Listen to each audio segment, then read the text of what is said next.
This video is part of a three-part series showcasing 3 ways to share Google Docs with students depending on what you want them to do with it.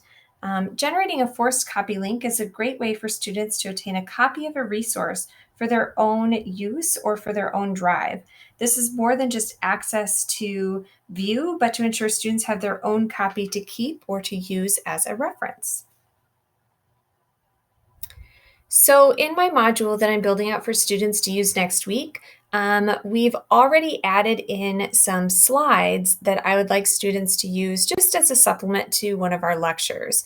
So, the slides are here, but I also want to make available a resource for students to take their notes digitally if they wanted to.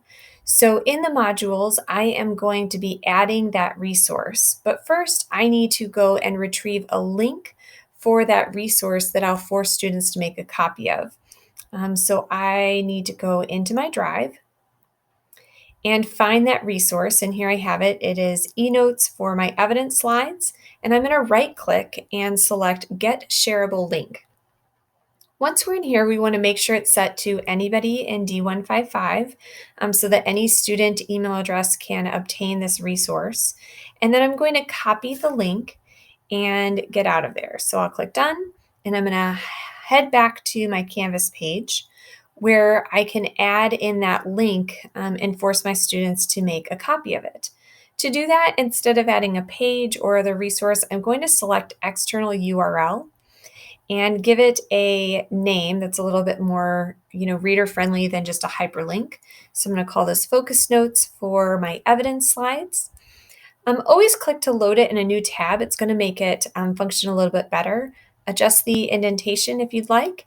And then this URL box is where we can paste that link that we copied directly from our drive. But here's the trick.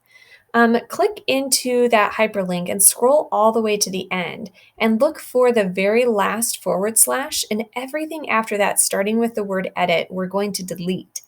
And after we delete it, we're going to replace it with the word copy.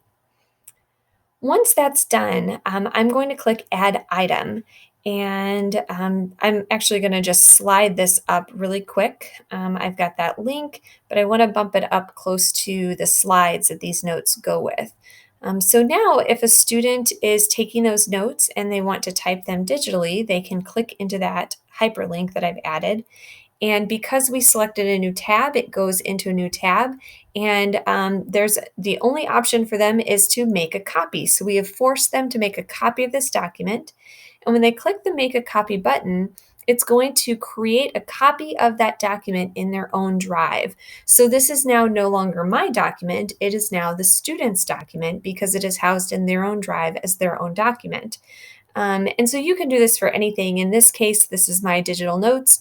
So it's just a format that's kind of pre-filled out and ready for students to begin typing in their notes to take alongside our lectures.